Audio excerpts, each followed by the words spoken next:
Sukihontu, Yang Mulia Bante, Yang Luhur Samanera, Atta Filani, yang saya hormati Romo Ramani, Bapak Ibu, Saudara-saudari Dhamma yang berbahagia, kembali lagi bersama saya Juliana sebagai moderator. Malam hari ini mengucapkan selamat bergabung bagi Anda yang telah join baik melalui Zoom atau YouTube pada Dhamma Sakata Online episode yang ke-157 yang dipersembahkan oleh Vihara Dhamma Harja Banyuwangi dan Vihara Dhamma Meta Jember. Namo Buddhaya Bapak Xiao Jun Kyong, terima kasih telah berkenan mengisi acara malam hari ini, Minggu 1 November 2020, Dhamma Sakata Online yang ke-157 dengan topik Mengapa Mempelajari Dhamma. Bapak Xiao Jun Kyong berdomisili di Bogor, organisasi di anggota Magabudi, dan tim pengajar Buddha Sasana Study Group di Vihara Dhamma Caku dan Vihara Dhamma Kuda. Oke, untuk itu tanpa memperlama waktu lagi, mari kita bersama-sama mendengarkan uraian Dhamma yang akan disampaikan oleh Bapak Xiao Jun Kyong. Silakan Pak Kyong. Terima kasih. Selamat malam, terima kasih moderator. Yang mulia Biku Sangga, yang luhur Samanera, yang terpuji atas Silani, yang saya hormati Rama Ramani, Bapak Ibu, salam sejahtera bagi kita semua, Soti Hotu. Sebelumnya, marilah kita merangkapkan kedua tangan kita, beranjali untuk menghormat Guru Agung kita semua, yaitu Sama Sambuddha, Sang Bhagawa. Namo tassa bhagavato arahato samma sambuddhassa. Namo tassa bhagavato arahato samma sambuddhassa. Namo tassa bhagavato arahato samma sambuddhassa. Kalena Dhamma Sakacca etang manggalam utamang. Membahas Dhamma pada waktu yang sesuai, itulah berkah utama. Sebelumnya saya mengucapkan terima kasih kepada tim Dhamma Sakacca Online Wihara Dhamma Meta Jember dan Wihara Dhamma Harja Banyuwangi yang telah memberikan kesempatan kepada saya untuk berbagi Dhamma pada malam hari ini. Malam ini saya akan berbagi Dhamma dengan judul Mengapa Mempelajari Dhamma. Ini saya ambil dari beberapa sutta, terutama Anguttara Nikaya, dan dikompilasi menjadi satu bahasan yang bisa kita pelajari. Semoga bisa menambah pengetahuan Bapak, Ibu, Saudara-saudari. Meskipun Anda mungkin bukan orang yang terkaya, orang paling terkenal, atau tercantik, atau paling berkuasa, Anda tetap sangat beruntung. Mengapa? Karena kita memiliki kesempatan untuk mempelajari Buddha Dhamma. Mengingat sangat jarang ada negara di dunia ini kesempatan untuk tinggal di tempat di mana ajaran Buddha dapat diakses atau diajarkan dan berkembang. Nah, kita lihat di dalam Anguttara Nikaya 5, 195, yaitu Pigiyani Sutta. Para Licawi, manifestasi 5 permata adalah jarang di dunia. Apakah 5 ini? Yang pertama adalah manifestasi atau perwujudan seorang Tathagata, seorang arhat, seorang yang tercerahkan, sempurna adalah jarang di dunia ini. Kenapa sangat jarang? Karena untuk kemunculan seorang Tathagata, seorang arhat, itu dibutuhkan waktu yang sangat lama, yaitu kurang lebih minimal itu 4 asangkya kapa dan 100.000 kapa. Jadi sangat-sangat panjang sekali. Satu kapa itu satu umur dunia. Bayangkan 4 asangkya kapa itu beberapa umur dunia. Dunia hancur, muncul, hancur, muncul, hancur, muncul. Baru ada seorang Tathagata. Sangat jarang. Kemudian yang kedua adalah seseorang yang mengajarkan Dhamma dan disiplin yang dinyatakan oleh seorang Tathagata adalah sangat jarang di dunia ini. Jadi, kalau ada seorang Tathagata tapi tidak mengajarkan Dhamma, ya, itu pun sulit kita ketemu Dhamma. Jadi ini sangat sulit, ya, sangat jarang. Banyak beberapa Pacaka Buddha yang disebut Buddha diam, itu dia mengajarkan dhamma, tapi dhammanya tidak bisa diserap atau tidak bisa diterima oleh para umat karena kondisi saat itu sangat tidak memungkinkan untuk mengenal dhamma, mengenal yang namanya prinsip dukkha. Biasanya pada zaman kelahiran Pacaka Buddha itu, dunia sangat damai, dunia sangat bahagia, umur manusia sangat panjang sekali, sehingga tidak untuk mengenal dukkha itu sangat sulit. Jadi sangat sulit untuk memahami dhamma saat ada Pacaka Buddha. Jadi ini adalah seseorang yang mengajar dhamma dan disiplin yang dinyatakan oleh seorang Tathagata adalah sangat jarang di dunia ini. Kemudian yang ketiga, ketika dhamma dan disiplin yang dinyatakan oleh seorang Tathagata telah diajarkan, seseorang yang memahaminya adalah sangat jarang di dunia ini. Jadi Bapak Ibu adalah satu dari kelima ini yang beruntung, karena kita saat ini belajar untuk memahami dhamma. Ini adalah sangat jarang yang dinyatakan dalam Sutta Anguttara Nikaya Vijjhani Sutta. Kita adalah orang-orang yang termasuk yang boleh bilang beruntung sekali, karena bisa memahami, minimal mempelajari dan memahami dhamma. Biarpun itu belum tentu kita menembusnya, ya. Tapi kita sudah termasuk orang-orang yang sangat beruntung. Kemudian Sang Buddha melanjutkan di dalam Vijjhani tersebut yang keempat adalah ketika dhamma dan disiplin yang dinyatakan oleh seseorang Tathagata telah diajarkan, seseorang yang memahaminya dan berlatih sesuai dengan dhamma adalah jarang di dunia ini. Jadi ini lebih sulit lagi. Kita sudah memahami, kemudian berlatih, itu adalah sangat jarang. Biasanya kita hanya belajar memahami, tapi secara teori. Prakteknya sangat jarang. Sangat, boleh bilang sangat sulit kita bertemu dengan praktek yang benar. Jadi ini adalah hal yang sangat jarang di dunia ini. Kemudian yang kelima, seseorang yang bersyukur dan berterima kasih adalah jarang di dunia ini. Kalau kita bertemu dengan orang yang kita benci, itu sulit kita mengucapkan terima kasih. Tapi ya, kita harus berusaha untuk menjadi orang yang bersyukur. Ya. Kita bisa berterima kasih. Nah, jadi kita harus terus maju untuk bisa menjadi orang yang kategori kelima ini. Karena ini adalah sangat beruntung dan sangat jarang ada di dunia. Nah, ini yang dikatakan oleh Sang Buddha kepada para licawi. Inilah perwujudan dari kelima permata ini adalah jarang di dunia ini. Jadi kelima permata ini sangat jarang di dunia ini. Ya.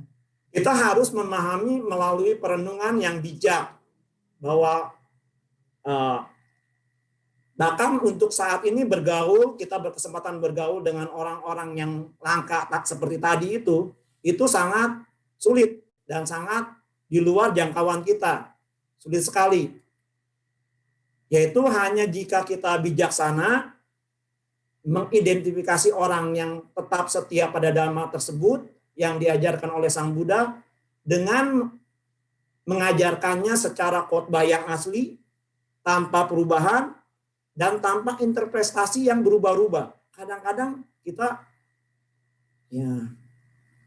mungkin banyak kita bertemu dengan para pengajar dhamma yang menginterpretasikan secara sendiri. Ya, investasi diri sendiri. Sebetulnya kan bisa mencari interpretasi melalui kitab-kitab komentar. Tapi katanya kitab komentar itu kan katanya bukan bukan ucapan dari Sang Buddha, tetapi mereka berkomentar sendiri. Ya, bukan. Jadi sutta itu dikomentari oleh mereka sendiri. Jadi itulah komentar mereka, bukan komentar dari Sang Buddha. Ya, bukan ucapan Sang Buddha. Daripada kita mengomentari sendiri yang belum tentu benar, ya menurut saya lebih baik kita mencari dari kitab-kitab komentar, interpretasi dari kitab komentar yang sudah terbukti bertahun-tahun diselidiki, ya, diselidiki oleh boleh bilang investigasi, damanya dilihat, dipelajari kembali benar atau tidak oleh para guru-guru kita, ya, para biku-biku yang sangat terkenal, sangat-sangat terpelajar, dan prakteknya pun sangat-sangat luar biasa. Ya. Ini menurut saya kitab komentar bisa menjadi bahan rujukan sebetulnya. Dalam membedakan apakah dhamma yang diajarkan oleh orang lain yang mengaku sebagai ajaran Buddha, memang perkataan Buddha, kita harus mengingat 4 referensi agung yang dibicarakan oleh Buddha Dhamma dalam Mahapadesa Desana Sutta. Ini ada di Anguttara Nikaya 4, 180, yaitu dengan judul referensi agung. Ini ada 4 referensi agung. Pada suatu ketika Sang Bagawa sedang menetap di Bogana Gara di dekat altar Ananda. Di sana Sang Bagawa berkata kepada para biku yang mulia, para biku menjawab. Sang Bagawa berkata sebagai berikut. Para biku, aku akan mengajarkan kepada kalian tentang rujukan agung ini. Dengarkan dan perhatikan. Aku akan berbicara. Ya, Bante. Atau baik, Bante. Para biku menjawab. Sang Bagawa berkata sebagai berikut. Apakah para biku 4 rujukan agung itu? Di sini yang pertama, di sini para biku, seorang biku mungkin berkata di hadapan Sang Bagawa, aku mendengar ini di hadapannya. Saya belajar ini adalah dhamma, ini adalah disiplin, ini ajaran guru. Pernyataan biku ini tidak boleh disetujui atau ditolak.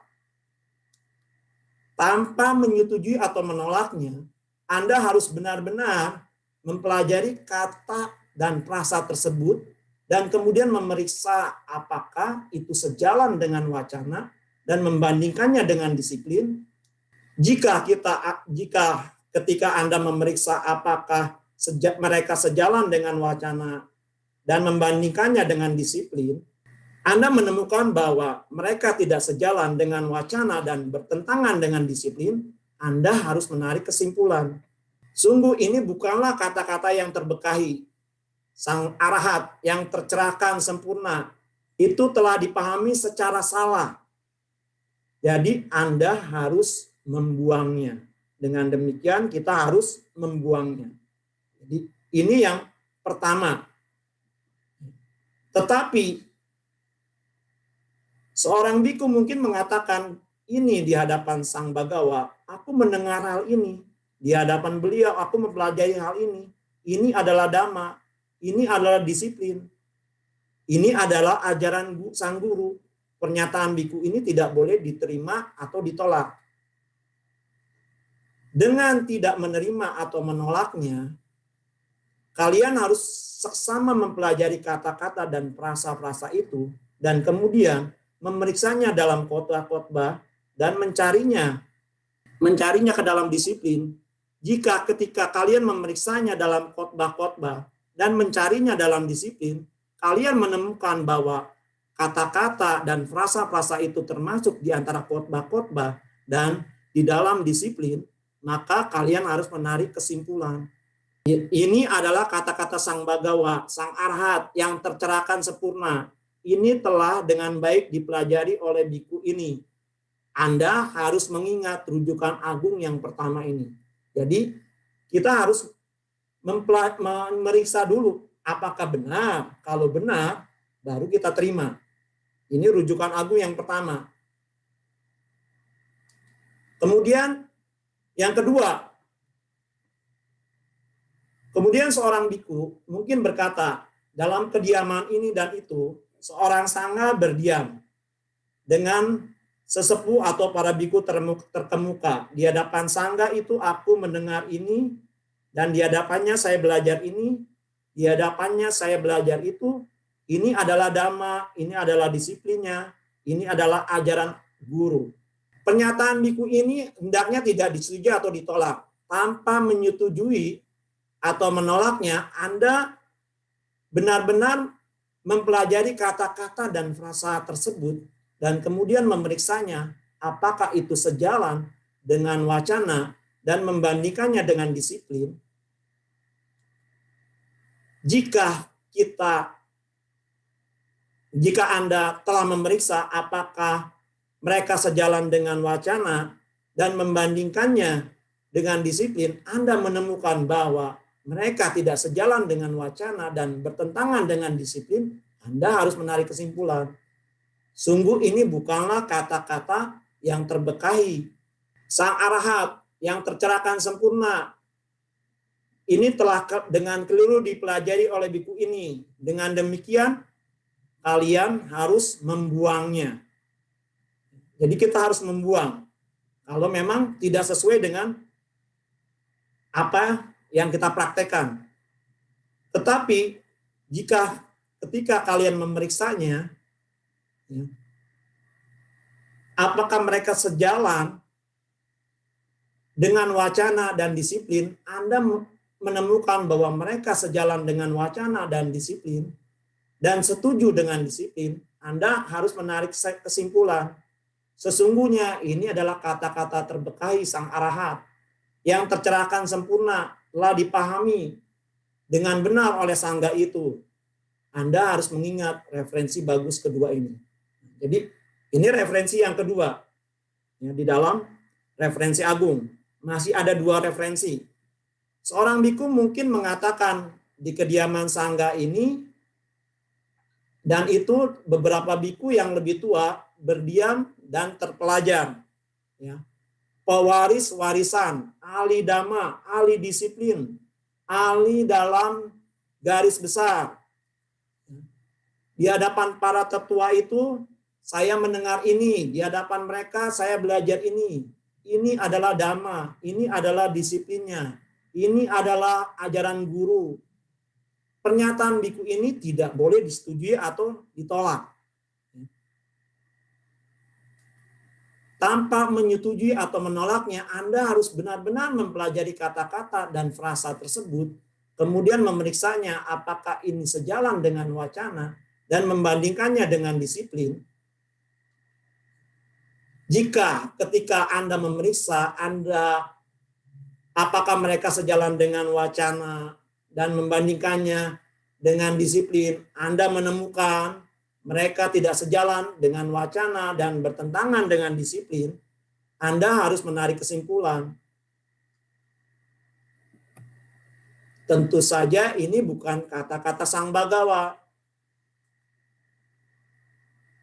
Sang arahat yang tercerahkan sempurna, ini telah dengan keliru dipelajari oleh para tertua itu, para biku tua itu. Jadi Anda harus membuangnya. Kita harus membuangnya. Tetapi jika ketika kalian memeriksanya dalam khotbah-khotbah dan mencarinya dalam disiplin, kalian menemukan bahwa kata-kata dan frasa itu, termasuk diantaranya khotbah-khotbah, terlihat di dalam disiplin, maka kalian harus menarik kesimpulan. Tentu saja ini adalah kata-kata sang Bagawa, sang arahat, tercerahkan sempurna. Ini telah dengan baik dipelajari oleh Pak Biku tersebut. Kalian harus mengingat rujukan yang ketiga ini. Jadi kita harus benar-benar mencoba memeriksa dari apa-apa yang diucapkan oleh para biku ataupun para senior kita ya, dengan kembali mencari rujukan kepada Tipitaka. Kemudian yang keempat, seorang biku mungkin mengatakan di kediaman sangga di sana menetap seorang biku yang sepuh, yang tua, yang terpelajar, mewarisi warisan, ahli dhamma, ahli disiplin, ahli dalam kitab. Ya. Di hadapan sesepuh itu aku mendengar hal ini. Ya. Di hadapan sesepuh itu mereka mempelajari hal ini. Ini adalah dhamma, ini adalah disiplin, ini ajaran sang guru. pernyataan biku ini tidak boleh diterima atau ditolak secara langsung. Dengan tidak menerima atau menolak, kalian harus sama mempelajari kata-kata dan frasa-frasa itu. Dan kemudian memeriksanya dalam khotbah-khotbah dan mencarinya dalam disiplin. Jika ketika kalian memeriksa khotbah-khotbah itu dan mencarinya dalam disiplin, kalian menemukan bahwa mereka sejalan dengan wacana dan disiplin dan setuju dengan disiplin, Anda harus menarik kesimpulan. Sesungguhnya inilah kata-kata yang terberkahi, sang arahat, yang tercerahkan sempurna. Ini telah dipahami oleh para tertua, oleh para biku yang tua tersebut, biku sepuh tersebut. Anda harus mengingat referensi yang ketiga atau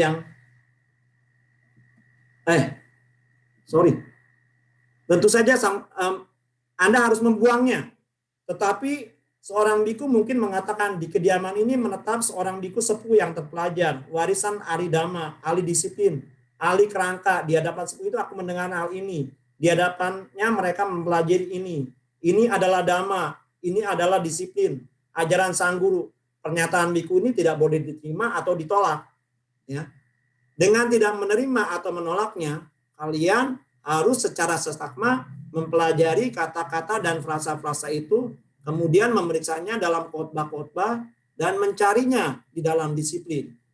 Jika ketika kalian memeriksanya dalam khotbah-khotbah dan mencarinya dalam disiplin, kalian menemukan bahwa kata-kata dan frasa-frasa itu termasuk di antara khotbah-khotbah terlihat di dalam disiplin, maka kalian harus menarik kesimpulan.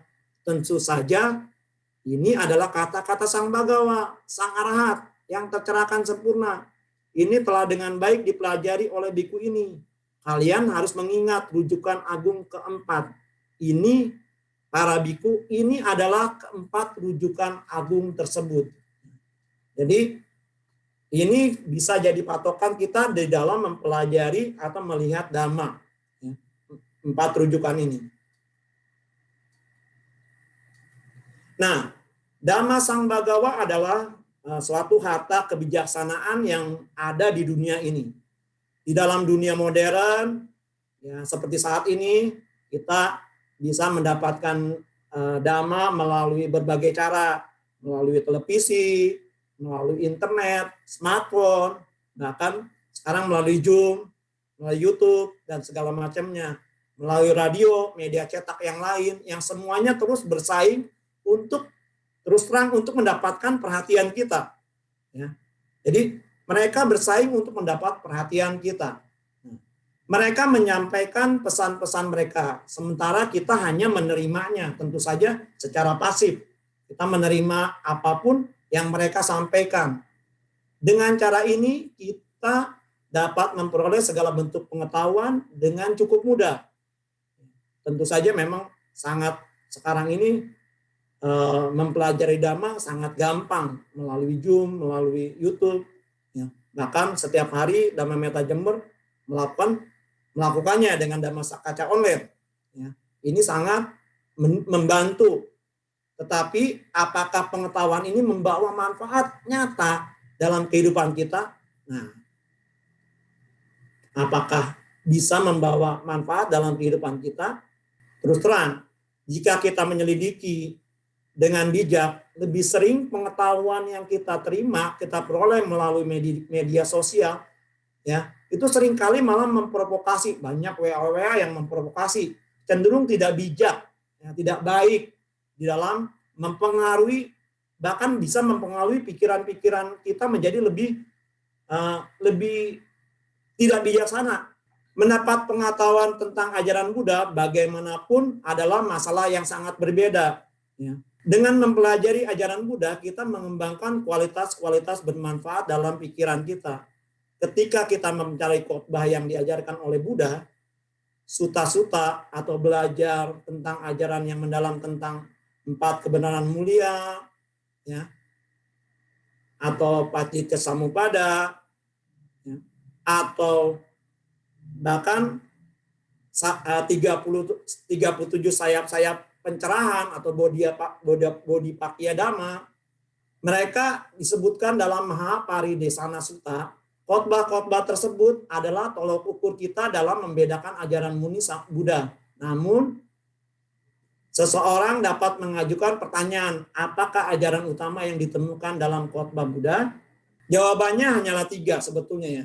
Yang baru kita sebutkan tadi, yaitu sebetulnya adalah 4 kebenaran mulia, Paticca Samuppada, dan 37 syarat-syarat atau sayap-sayap pencerahan, yaitu 37 Bodhi Pakya Dhamma.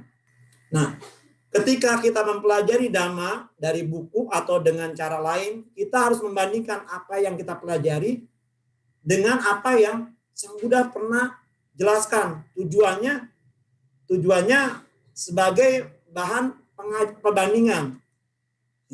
Nah, Sang Buddha menjelaskan tujuan tersebut sebagai berikut. Ada nirokda, hal-hal yang tidak bermanfaat, yang belum ditinggalkan, tercemar, mendukung kelahiran kembali, ketakutan, produktif dari hasil-hasil yang menyakitkan, ya, kemudian menimbulkan kerusakan, kemudian menimbulkan kematian. Untuk melepaskan semua ini, saya mengajarkan Dhamma.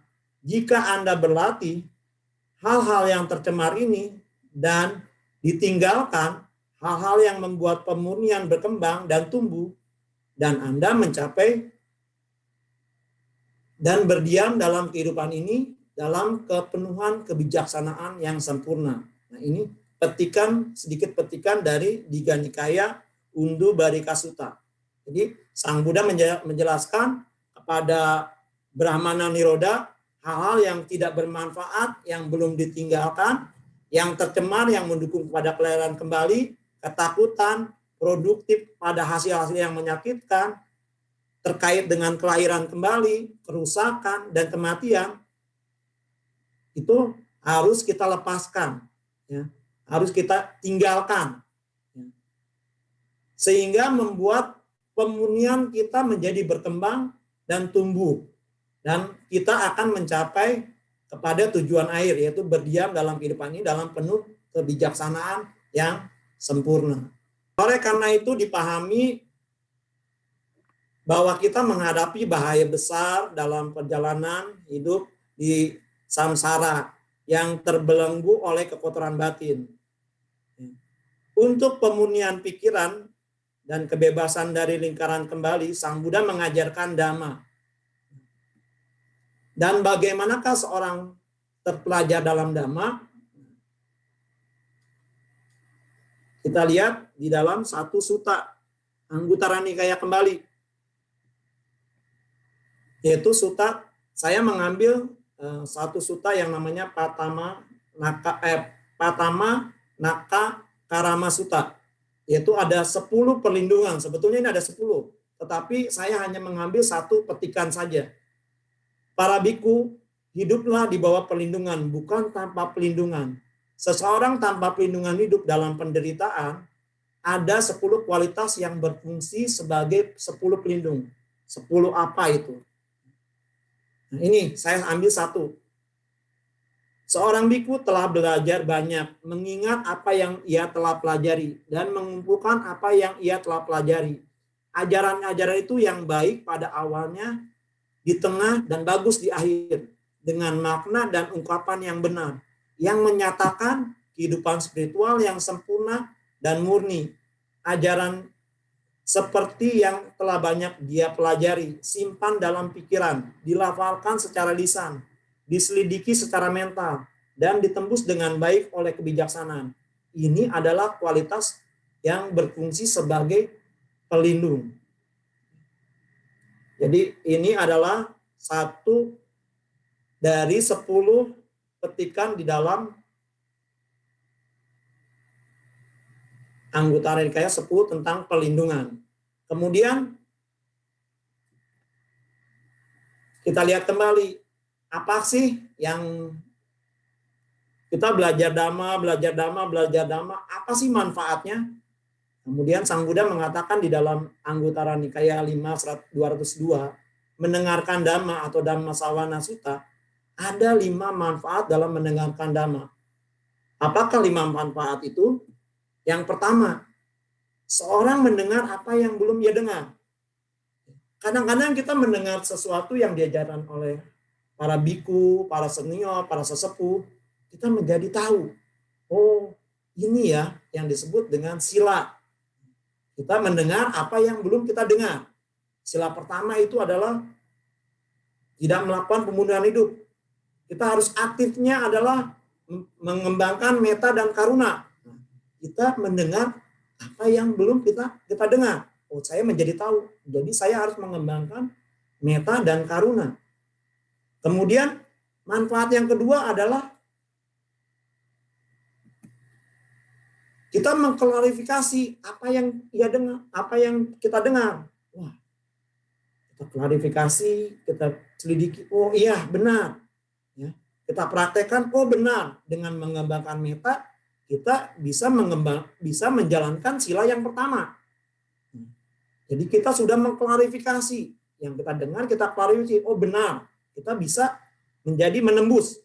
Dalam arti menembus tentang apa yang kita dengar. Kemudian kalau kita sudah menembus, kita bisa keluar dari kebingungan. Kita tidak bingung lagi. Kita menjadi hilang keraguan-raguannya terhadap Dhamma tersebut. Kita menjadi yakin, muncul keyakinan, muncul sadar. Sehingga kita mau praktek lagi. Setelah itu akan bisa meluruskan pandangan kita. Yang mungkin tadinya pandangannya tidak benar, menjadi lebih benar. Ya. Dulu menganggap membunuh makhluk hidup itu adalah hal yang biasa. Sekarang kita menjadi lebih benar. Membunuh itu tidak baik. Kemudian yang terakhir, pikirannya menjadi tentram. Ya. Menjadi tentram. Menjadi sekalau pandangannya sudah benar, itu akan membuat pikiran kita menjadi tenang. Sehingga saat kita meditasi, saat kita mengembangkan bawana, pengembangan batin, kita akan menjadi lebih tenang, lebih enak, lebih nyaman. Ya. Meditasinya lebih, bisa waktunya lebih panjang, pikirannya lebih terkontrol. Ya. Ini yang membuat manfaat dari kita mempelajari Dhamma sebetulnya. Dalam Anguttara 5/526 Vimutayana Sutta, Buddha menjelaskan ada 5 landasan untuk mencapai pembebasan dalam kehidupan kita. Yang pertama adalah saat kita mempelajari Dhamma, itu bisa memunculkan landasan untuk kita terbebas dari lingkaran samsara. Banyak di dalam, kalau kita mempelajari, melihat kitab-kitab Tipitaka, di dalam cerita-cerita murid-murid Sang Buddha, ada biku-biku senior kita yang Arya, para arahat, ya. Saat mereka mempelajari Dhamma, mereka mencapai tingkat-tingkat kesucian. Nah, ini adalah keuntungan dari kita mempelajari Dhamma sebetulnya. Jadi sebagai landasan. Kemudian saat mengajarkan Dhamma juga itu akan memunculkan landasan untuk mencapai pembebasan. Kita yang mengajarkan Dhamma, kita harus belajar kembali. Ya, harus mencari data-data yang benar. Ya, mencari di dalam referensi-referensi dalam kitab-kitab suci. Sehingga kita menjadi lebih terbuka, lebih tahu. Itu akan memunculkan landasan untuk mencapai pembebasan juga. Kemudian saat melafalkan Dhamma, ya di zaman Sang Buddha, ya, para arahat itu mempelajari Dhamma dengan cara melafalkan, dengan oral. Nah, itu juga akan membawa kepada landasan untuk pembebasan. Kemudian yang keempat adalah saat merenungkan Dhamma. Nah, saat merenungkan Dhamma, tentu saja ini bisa memunculkan landasan untuk pembebasan juga dalam kehidupan kita. Sehingga kita mengerti Dhamma, kita mau praktek Dhamma, kita menjadi muncul keyakinan, hilang keraguan-raguan kita terhadap Dhamma. Sehingga kita sadarnya menjadi kuat, keyakinannya menjadi kuat. Ini adalah keuntungan yang keempat sebagai landasan untuk mencapai pembebasan sebetulnya. Kemudian yang terakhir adalah saat kita bermeditasi, saat kita mengembangkan, ini meditasi ini sebagai landasan. Ya, setelah kita muncul keyakinan, muncul ketenangan, kita meditasinya menjadi lebih baik. Nah, ini adalah landasan untuk mencapai pembebasan di dalam kehidupan kita. Ketika kelima landasan ini secara langsung berkaitan dengan pengetahuan Dhamma, bahkan untuk berlatih meditasi dengan benar, seseorang harus mempelajari Dhamma dengan baik. Dapatkah seseorang dengan tepat mengatakan bahwa mempelajari Dhamma itu tidak penting? Bahkan jika seseorang tidak dapat mencapai buah dalam kehidupan kita yang sekarang atau dalam kehidupan jalan kita yang kehidupan ini, mencapai sang jalan, mempelajari Dhamma dengan baik pada saat di sini dan sekarang memfasilitasinya dalam kehidupan sekarang sehingga merealisasi Dhamma di dalam kehidupan selanjutnya. Bisa sebagai landasan. Jadi ini sangat penting kita belajar Dhamma. Saya mengambil satu contoh. Saya akan pergi dari Bogor, saya tinggal di Bogor, saya pergi ke Jakarta. Saya mengendarai kendaraan. Kemudian saya pertama kali pergi ke Jakarta. Saya tidak tahu jalannya. Kemudian saya ambil peta. Kalau sekarang ada Google Map, gampang. Google Map, tinggal buka. Jalan tercepat menuju Jakarta lewat mana? Google Map akan memberikan peta, cara, petunjuk. Dhamma ini, kita mempelajari Dhamma sebagai petunjuk supaya kita lebih cepat mencapai tujuan akhir kita. Jadi ada beberapa orang yang mengatakan, wah tidak perlu belajar Dhamma, praktek saja, meditasi, vipassana. Ini Sang Buddha sendiri di dalam Anguttara Nikaya 526 ini mengatakan bahwa kita harus tetap belajar Dhamma, mendengarkan Dhamma, mau praktek, sehingga prakteknya menjadi lebih terarah, lebih cepat, dan lebih langsung mencapai tujuan yang kita inginkan. Kemudian Sang Buddha juga menjelaskan di dalam satu sutta yang lain,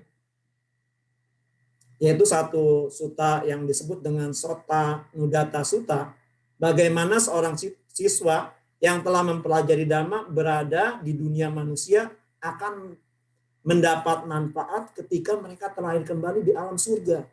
Mereka memiliki kesempatan untuk mempelajari Dhamma di sana secara sendiri. Ini Sang Buddha katakan di dalam Anguttara Nikaya 4.191.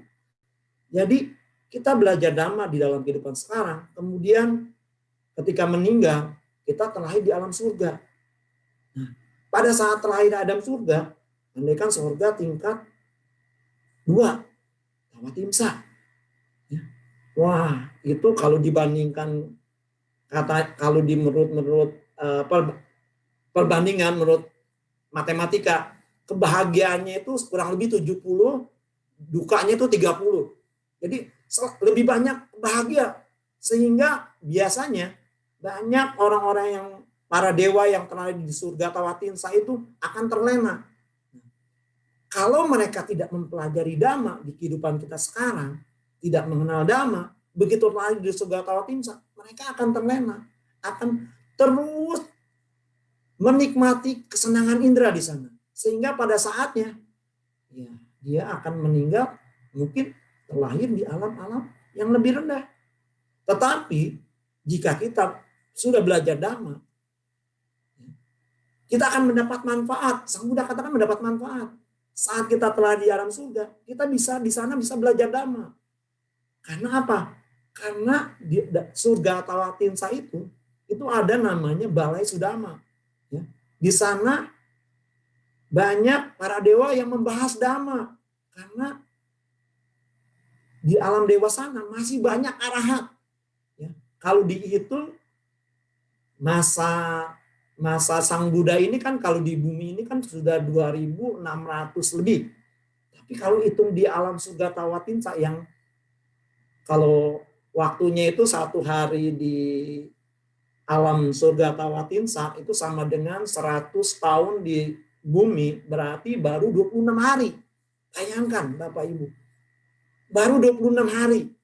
Masih banyak para arahat, para anagami, para sakadagami, para sotapana di alam-alam dewa Tawatinsa.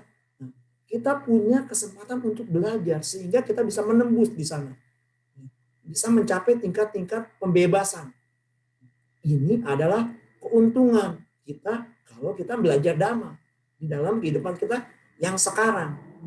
Jadi ini yang dapat saya bawakan. Jadi saya kembalikan kepada moderator. Semoga apa yang dapat saya bawakan bisa menambah pengetahuan Bapak, Ibu, Saudara-saudari Dhamma tentang Dhamma. Juga mau mempelajari Dhamma sehingga kita selalu maju di dalam Dhamma. Saya kembalikan kepada moderator. Ya Bapak. Bapak Syahjulon, terima kasih atas uraian Dhamma pada malam hari ini. Selanjutnya, bagi Bapak, Ibu, Saudara-saudari sedama yang ingin bertanya, dipersilakan untuk raise hand apabila ingin bertanya langsung, ataupun dapat mengirimkan pertanyaan ke operator pertanyaan melalui Zoom atau YouTube. Ya, pertanyaan dari Huang Mi, Namo Buddhaya Romo, saya senang dan bangga bisa menjadi umat Buddha. Namun pengetahuan saya kurang dan ingin belajar banyak tentang Buddha Dharma. Mohon bimbingan Romo dari mana saya harus memulai untuk memahami Buddha Dharma. Terima kasih. Romo, silakan. Ini satu pertanyaan yang sangat bagus. Kita harus memang mempelajari Buddha Dharma dari mana? Mungkin Bapak Ibu bisa mengambil mempraktekkan dari Pancasila Buddhis dulu. Dari sila dulu. Atau dari dana dulu mungkin yang paling gampang. Beberapa minggu yang lalu Ibu Ratna sudah membahas tentang Sapurisa Dana. Di Dhamma Metta Jember bisa dicari YouTube-nya. Kita belajar dari paling dasar, dana. Dana itu memberi. Memberi itu bisa dalam bentuk materi, bisa dalam bentuk pikiran, bisa dalam bentuk tenaga, bisa dalam bentuk yang lain-lain. Ya. Kalau tenaga, andaikan saat ini beberapa wihara membutuhkan mau membangun suatu wihara, membutuhkan tenaga kerja. Nah, kita bisa bantu. Kita bantu tenaga. Kita tidak punya uang, tidak punya materi, kita bantu tenaga. Itu hal yang berdana. Jadi itu satu praktek Buddha Dhamma yang pertama, yaitu dana. Atau kita bisa juga berdana materi. Saat ini, hari ini hari terakhir Katina ya. Maaf sama ini hari terakhir. Kalau nggak salah Katina sudah tutup ya sama neneknya. Ya, Posata harusnya habis. Ya, Uposata harusnya habis ya. Kemarin ya, kalau nggak salah sama nenek ya, terakhir ya. Jadi sebetulnya Sang Buddha mengatakan ada yang namanya sanggadana. Jadi dana masa katina itu bisa melakukan sanggadana, dana kepada sangga, kepada beberapa biku perkumpulan. Dananya dikelola oleh sangga. Dana kepada sangga ini bukan kepada sangga yang sekarang saja. Jadi kepada sangga-sangga yang lampau maupun yang akan datang.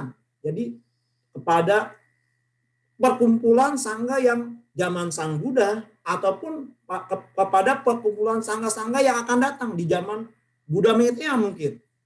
Itu berdana kepada sangga dana.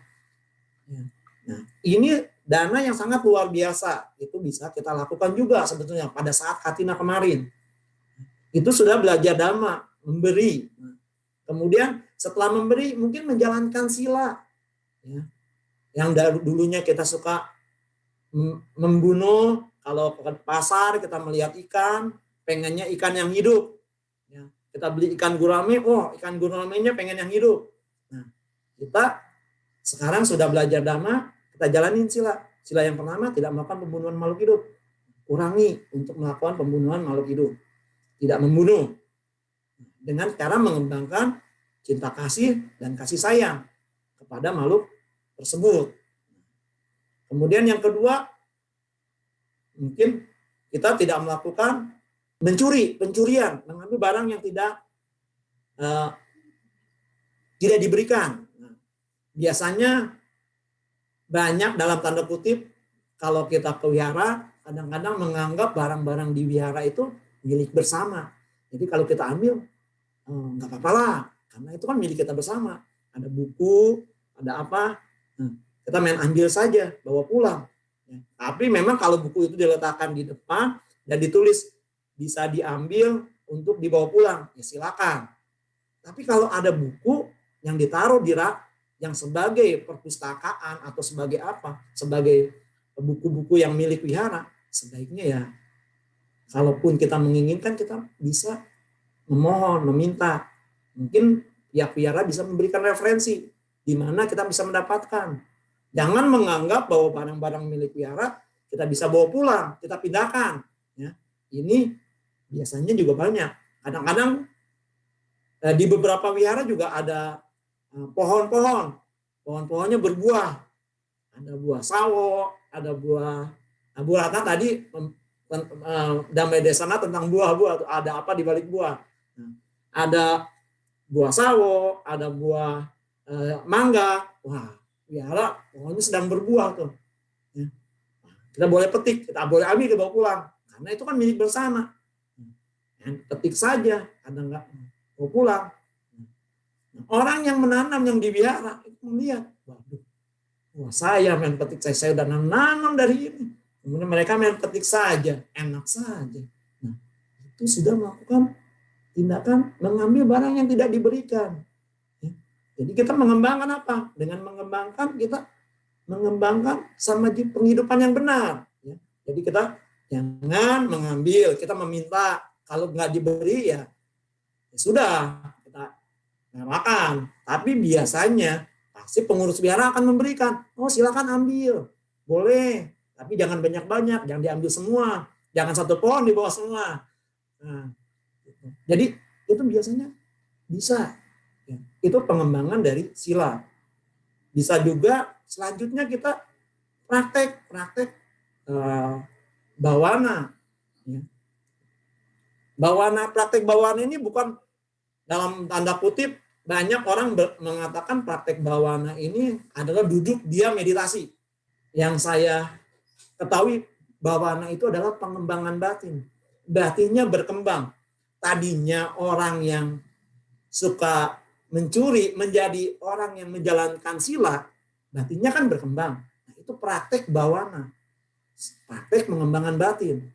Nah, yang tadinya suka membunuh menjadi tidak membunuh, ya, mengembangkan cinta kasih, itu praktek bawana, pengembangan batin. Yang tadinya tidak pernah berdana, pelit, kikir dan segala macamnya, kemudian menjadi orang yang dermawan, selalu membantu, selalu menolong orang-orang yang membutuhkan. Ini praktek dana, praktek pengembangan batin, sehingga batinnya terus berkembang. Itu praktek bawana. Jadi bawana itu bisa kita lakukan dalam kehidupan sehari-hari, bukan sekedar duduk diam. Bukan sekedar duduk diam. Jadi praktek dhamma bisa kita lakukan dalam kehidupan sehari-hari. Ya. Lagi masak, ya, disadari masak. Ya. Kita sedang masak. Itu adalah praktek pengembangan batin. Jangan lagi masak marah-marah. Ya. Yang waktunya ngambil garamnya 1 sendok, ambil 1 semua masuk. Waktunya diberikan sama suami, makanya asin masakan. Jadi pengembangan batin ini bisa kita lakukan dalam kehidupan sehari-hari. Itu sekedar praktek untuk kita menjadi batinnya lebih berkembang, bawana. Jadi pengembangan batin bisa kita lakukan dalam kehidupan sehari-hari, bukan sekedar duduk diam. Jadi kita Sekali lagi, kita bisa melalui dana, sila, bawana. Jadi, pengembangan Buddha Dhamma yang paling awal, kita lakukan tiga-tiganya. Berdana, menjalankan sila, kemudian praktek bawana, pengembangan batin. Sehingga nanti Bapak Ibu menjadi lebih maju dan lebih berkembang. Sehingga kita bisa menembus apa yang diajarkan oleh Dhamma, oleh ajaran Sang Buddha tersebut, sehingga kita tahu makna dari Dhamma tersebut.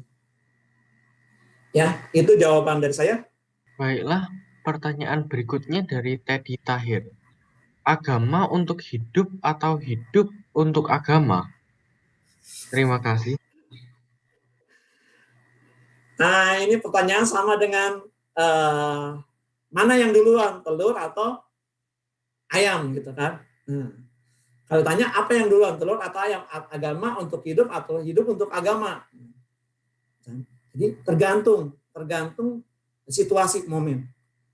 Di kondisi tertentu kita menganggap ayam itu lebih dahulu daripada telur. Tapi di momen kondisi tertentu kita menganggap telur itu lebih dahulu daripada ayam. Jadi agama untuk hidup atau hidup untuk agama menurut saya tergantung kondisinya. Jadi kalau kondisinya untuk kita memang agama itu untuk mengembangkan kepada kepribadian kita sehingga menjadi lebih berkembang, berarti agama itu untuk kehidupan kita. Hidup kita menjadi lebih berkembang. Tapi kalau hidup untuk agama, nah itu beda lagi. Kita hidup hanya mempraktekkan agama. Jadi secara teori saja. Mungkin kita datang ke wihara, mendengarkan dhamma. Hidup itu untuk belajar dhamma. Jadi kondisinya beda. Dua-duanya sesuai dengan kondisinya. Jadi dua-duanya benar. Tergantung kondisi dan situasinya. Ya, baik, Romo. Terima kasih atas penjelasannya. Selanjutnya pertanyaan dari Devidel. Selamat malam, Romo. Sebagai pemula, hal apa yang paling penting atau dasar untuk dipelajari dalam konteks Dhamma? Mohon bimbingannya, Romo. Terima kasih, Romo. Paling penting, paling dasar, Romo. Sama seperti jawab pertanyaan yang awal yang pertama. Yang paling penting, paling dasar menurut saya adalah dana. Dana itu adalah fondasi. Kalau kita membangun suatu rumah, dana itu sebagai fondasinya. Kalau fondasi rumah itu tidak kuat, dana itu tidak kuat, bagaimana kita mau membangun rumah yang kuat? Fondasi itu adalah dana. Dengan kita punya kekuatan di fondasi, yaitu dana yang baik, mengembangkan dana secara baik dan benar, sehingga menjadi orang-orang yang dermawan, orang-orang yang murah hati, sehingga kita bisa melanjutkan kepada praktek-praktek selanjutnya, mengembangkan sila, mengembangkan bawana, sehingga kita akan terus berkembang. Jadi dari dana, sila, bawana, dana kembali, sila, bawana, dana kembali, terus akan menjadi kuat semuanya. Dananya menjadi lebih kuat, silanya menjadi kuat, kemudian bawananya pun akan berkembang, batinnya akan berkembang. Jadi dana adalah praktek yang paling dasar yang harus kita kembangkan. Dan itu adalah yang paling mudah kita lakukan. Siapapun bisa, terus terang. Siapapun bisa. Baik orang yang miskin, baik orang yang kaya, apalagi ya, orang miskin aja bisa, orang kaya pasti lebih bisa. Baik binatang bisa berdana, bisa juga.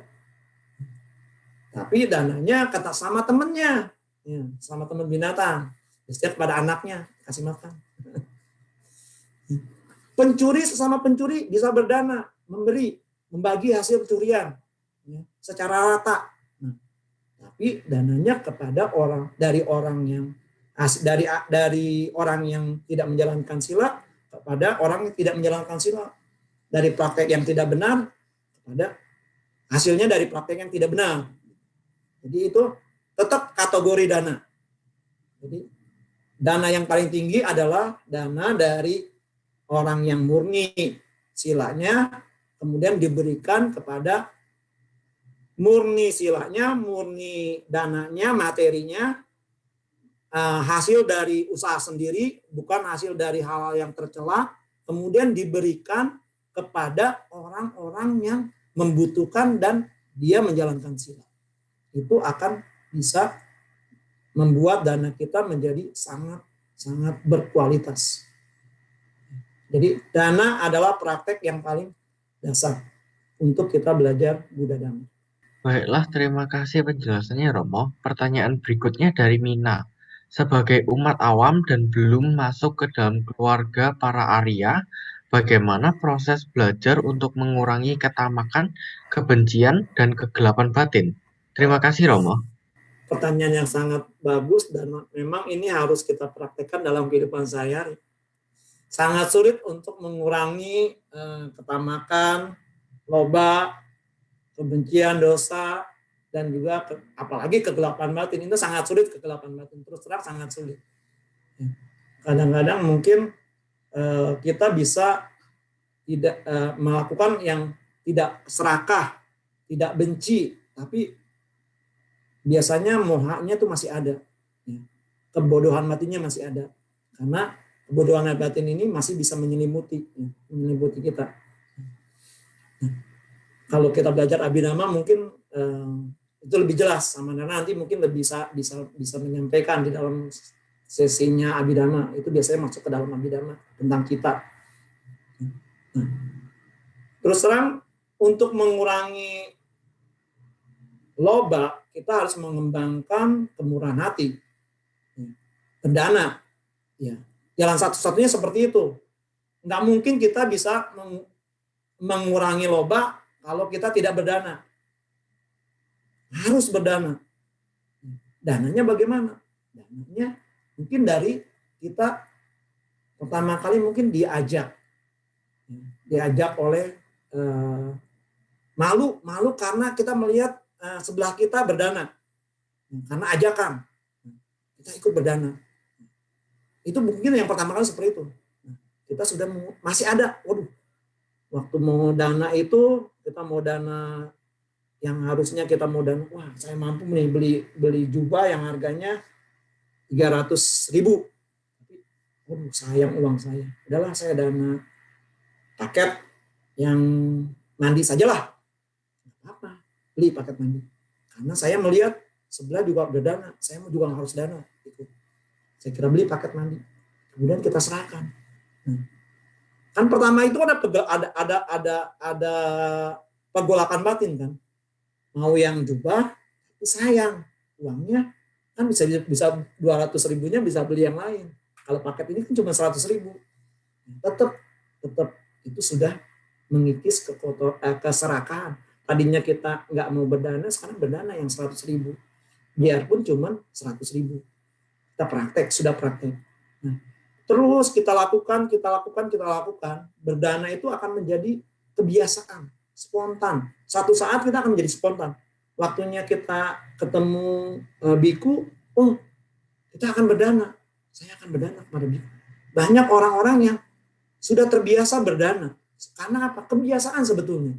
Faktor kebiasaan. Bukannya mereka langsung bisa spontan seperti itu. Ya.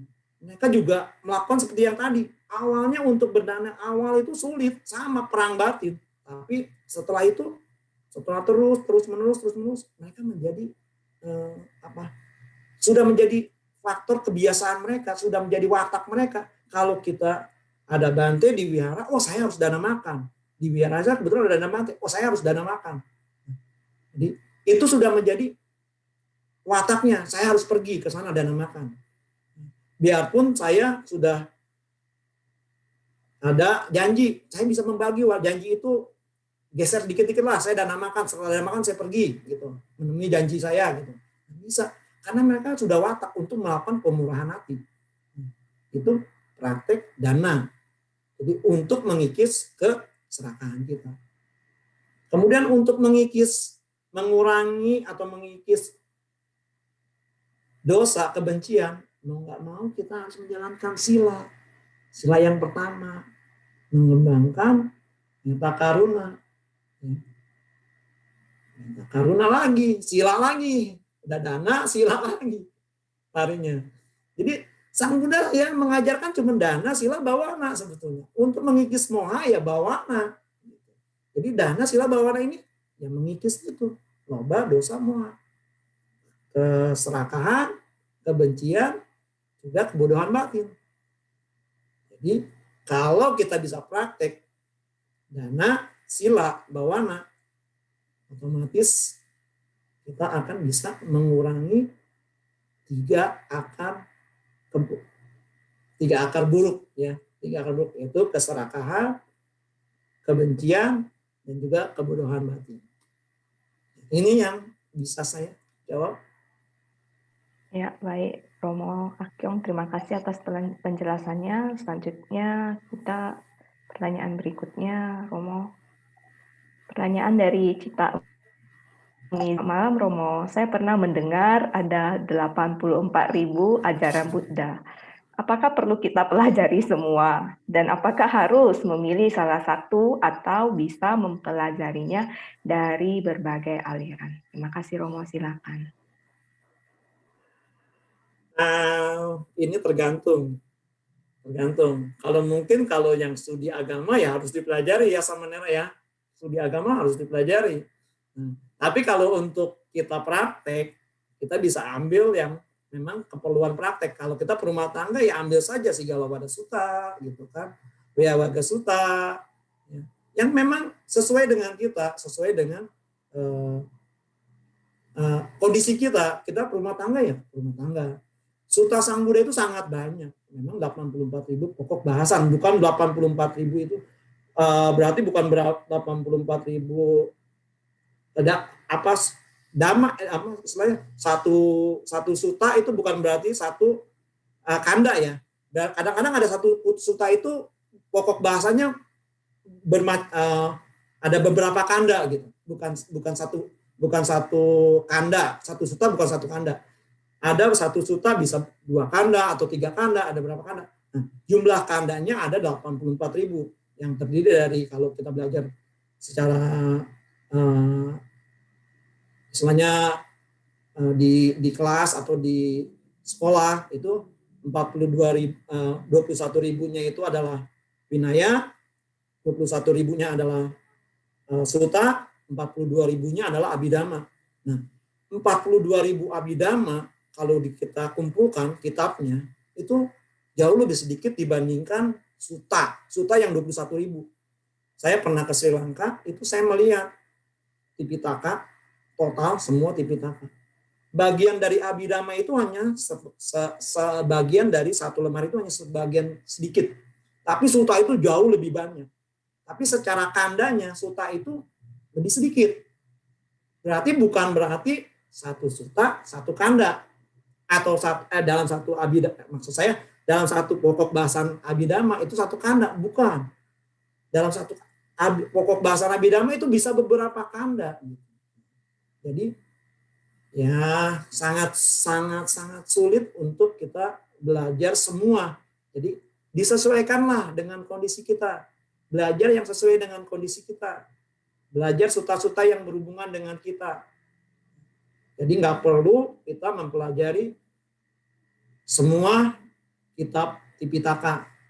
Tapi kalau Bapak Ibu ingin menjadi seorang scholarship, pelajar Buddhis, ya itu harus belajar. Ya, seperti mungkin Bante Santa Cito yang mendapat gelar PhD, doktor, itu ya harus belajar 84.000 kanda tersebut, belajar Abhidhamma, belajar Sutta, belajar Vinaya. Tapi kalau untuk kita pilih mana yang sesuai dengan kita, ya itu yang kita pelajari. Ya. Itu selanjutnya. Baiklah, terima kasih penjelasannya Romo. Pertanyaan berikutnya dari Vili Mamas. Namaste Romo. Maaf Romo, bukan maksud menyinggung.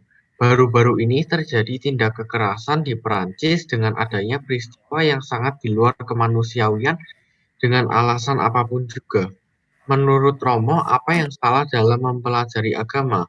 Yang saya maksud adalah pemahaman yang menerima karena saya yang sangat yakin bahwa tidak ada agama yang mengajarkan hal tersebut. Lalu, bagaimana pandangan Romo tentang kebebasan berekspresi yang menjadi latar belakang peristiwa tersebut? Bagaimana batas-batas kebebasan berekspresi yang sesuai Dhamma? Terima kasih, Romo.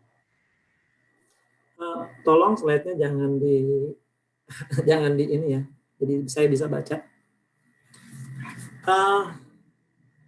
Ini agak menyinggung ya, pertanyaannya agak menyinggung sisi dhamma, sisi agama yang tetangga ya. Jadi saya harus hati-hati.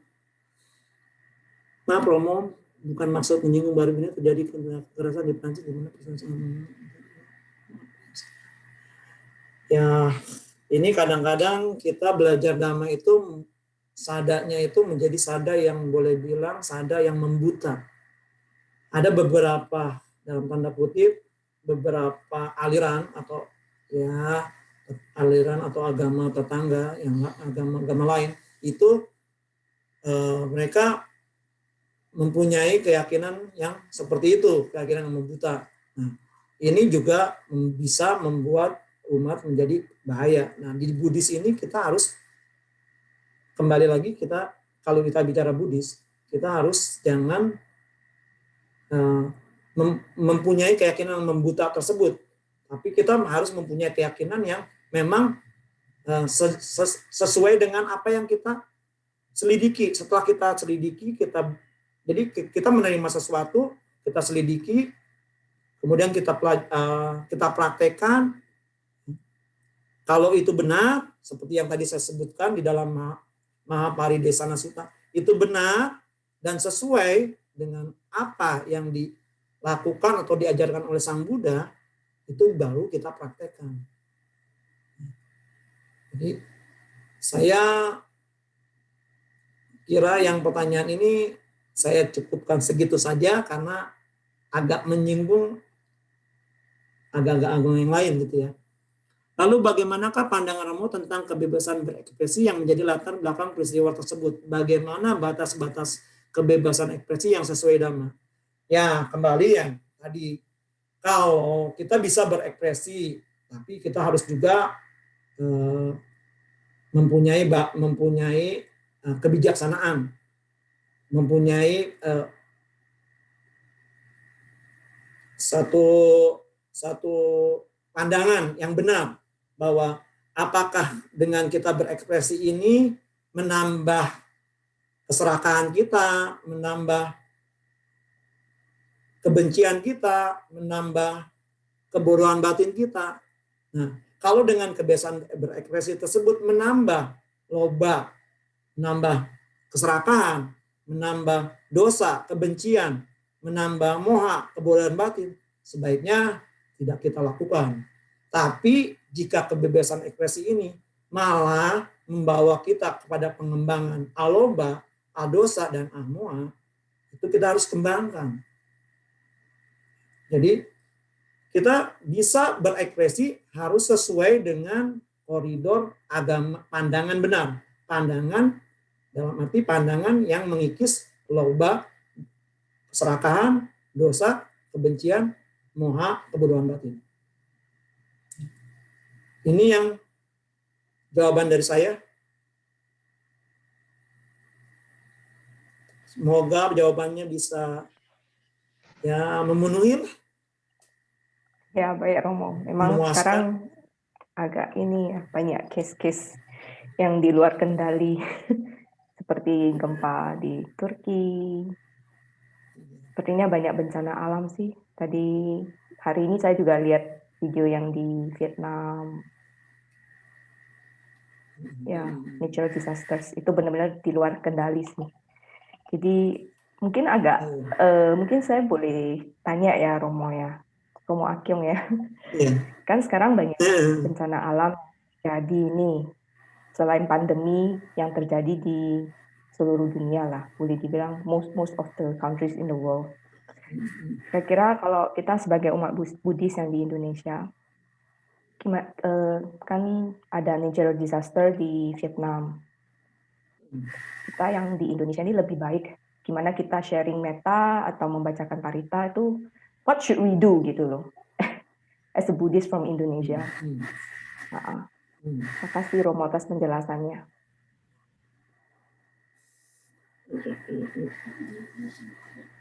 Ya, memang sebetulnya kan kita awalnya kita harus mengembangkan meta kepada diri kita sendiri ya. Kita untuk mengembangkan meta kepada yang ini, kita harus mengembangkan meta kita dulu. Kita tidak mungkin punya meta untuk semua makhluk tanpa kita punya meta kepada diri kita sendiri. Jadi sebetulnya kalau di dalam Buddhism, kita dalam agama Buddha Dhamma, kita berlatih meta bawana itu berarti sebenarnya dari awal kita mengembangkan meta kita dulu. Kita punya meta, kita harus mengembangkan meta. Caranya bagaimana? Ya, kita harus praktek meta. Kita nggak mungkin punya meta kalau kita nggak praktek. Biasanya untuk berlatih meta bawana, kita punya semacam patokan. Oh, saya pernah melakukan apa ya, cinta kasih apa ya?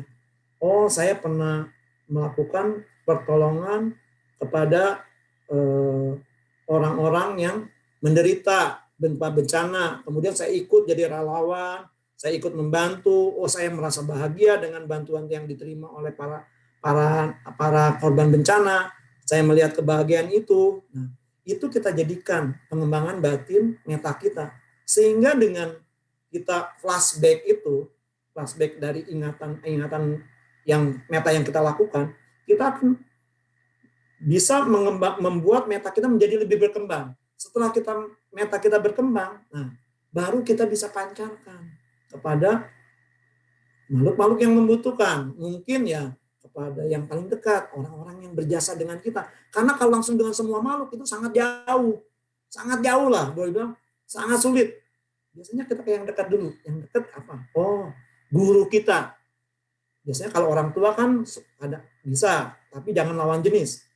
Sebaiknya jangan lawan jenis. Ibu pun jangan sebaiknya. Tapi biasanya kalau orang tua masih ada, ayah boleh. Atau guru, yang paling lebih enak guru sebenarnya. Kalau guru tuh kita laki-laki dengan laki-laki, guru kita laki-laki yang pernah berjasa kita. Guru Dhamma, seperti saya dengan beberapa guru saya gitu kan. Seperti saya dengan Bante Subala. Saya bisa mengembangkan meta saya kepada guru-guru yang saya anggap, oh ini sangat berjasa buat saya. Nah, sehingga meta kita makin berkembang. Kita bisa pancarkan tanpa ada hambatan. Ya. Karena apa? Karena kita pernah merasakan sering berkomunikasi, sering berinteraksi dengan guru kita. Ya. Kita merasa lebih berkembang batin kita dengan kita berinteraksi dengan guru kita. Sehingga meta kita terus berkembang. Nah, setelah kita berkembang dengan orang-orang yang berjasa, nah, kita bisa lakukan untuk orang-orang yang agak jauh yang tidak terlalu dekat dengan kita. Jangan dengan musuh kita dulu. Jangan dengan musuh dulu. Cari dulu dengan orang yang agak jauh. Kadang-kadang kita bertemu dengan orang yang kadang-kadang kita tidak begitu kenal, tapi ya kita bisa kembangkan meta dengan orang itu.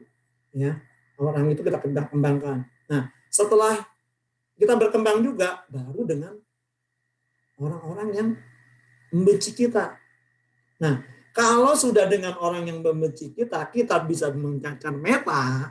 Nah, barulah itu namanya meta yang benar-benar meta. Kalau dengan orang yang membenci kita tidak bisa, jangan harap Bapak Ibu bisa memancarkan untuk semua makhluk. Nonsen itu cuma omongan saja, cuma ucapan, cuma lafal. Oh, tapi pikirannya kemana-mana. Tapi kalau kita sudah bisa dengan lawan atau musuh kita bisa pancarkan meta, dan benar-benar meta, benar-benar cinta kasih, benar-benar yang keluar dari hati kita bisa dengan semua makhluk, baik yang makhluk di alam paling bawah maupun alam yang lebih atas. Jadi bukan makhluk manusia saja, tapi semua makhluk, baik makhluk peta, asura, binatang, iracana, maupun para dewa. Ya, itu bisa kita kembangkan. Jadi menurut saya, ya seperti itu.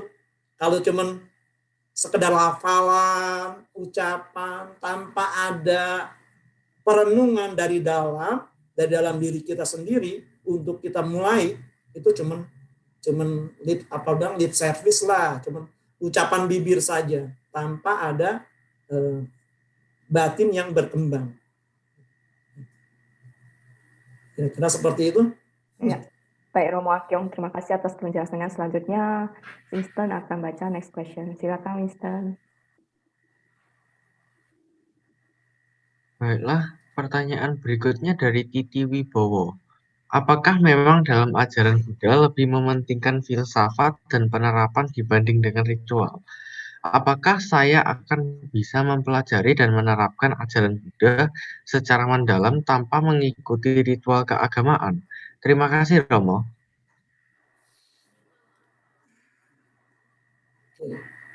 Dan ini tuh ya.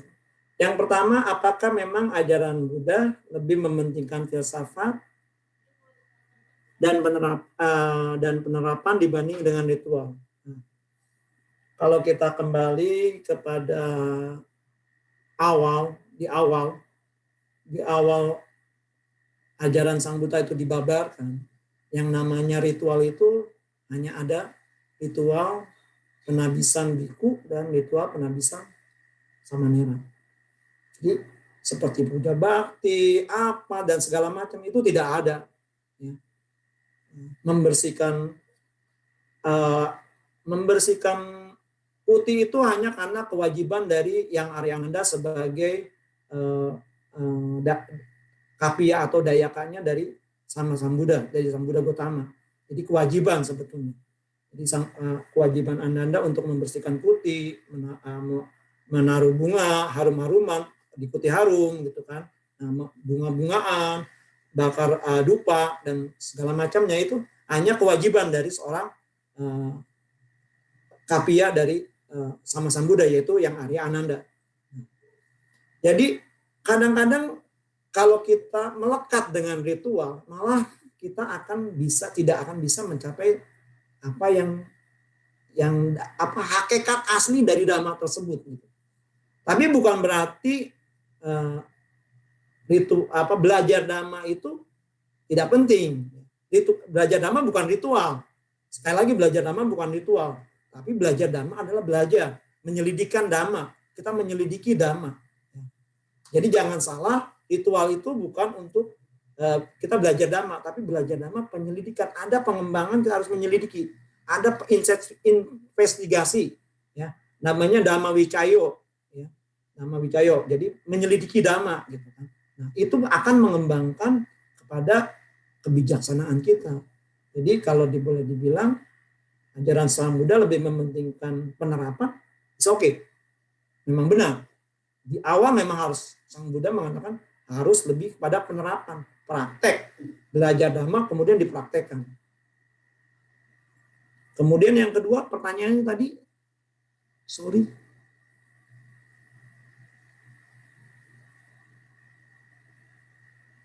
apakah saya akan bisa mempelajari dan menerapkan ajaran Buddha secara mendalam tanpa mengikuti ritual dan keagamaan? Iya, bisa. Ritual kadang-kadang malah membuat kita melekat dengan ritual. Akhirnya apa? Kalau nggak dilakukan, wah, salah nih. Sebetulnya kan itu hanya ritual. Kita, hari Minggu, kita harus pergi ke wihara. Kalau nggak ke wihara, nanti kita, saya nih, namanya kurang enak lah gitu. Ada yang membuat saya merasa tidak nyaman lah kalau nggak pergi wihara. Kita melekat dengan ritual puja bakti. Sebetulnya kita ke wihara bukan untuk puja bakti, tapi kita untuk praktek dhamma. Saat kita namakara, kita menghormat kepada Sang Buddha. Kita merendahkan batin kita praktek dhamma, praktek penghormatan, praktek kemurahan hati sebetulnya. Jadi jangan puja bakti itu dijadikan ritual, pemelekatan kita kepada ritual. Itu malah membuat kita sulit, makin jauh dari tujuan awal kita belajar dhamma. makin jauh kepada penembusan dari hakikat dhamma tersebut. Jadi ritual ini bisa membahayakan kita ya kalau kita melekat dengan ritual tersebut. Hati-hati. Tapi bukan berarti nggak boleh hari Minggu nggak boleh ke wihara ya. Oh, saya di rumah saja. Apalagi pandemi COVID. Nah, dia di rumah saja. Ya kalau kita bisa pergi ya pergi ke wihara. Tapi kita tidak melekat. Tidak ada kalau saya nggak pergi ke wihara, saya nggak nyaman nih. Batin saya nggak nyaman, gitu kan? Nah, itu salah. Tapi kalau kita nggak ke wihara, kita bisa puja bakti di rumah, kita bisa biasa tetap melakukan aktivitas sehari-hari, mengembangkan batin kita, tidak ada masalah. Kita ke wihara mengembangkan batin kita, tidak ada kelekatan terhadap ritual tersebut, ya, tidak ada keserakahan, kebencian, ya, tidak ada kebodohan batin. Nah, itu kita berarti memang kita melakukan ritual yang benar. Ya, ini jadi tolong ritual itu jangan dijadikan pegangan atau kemelekatan kita lah.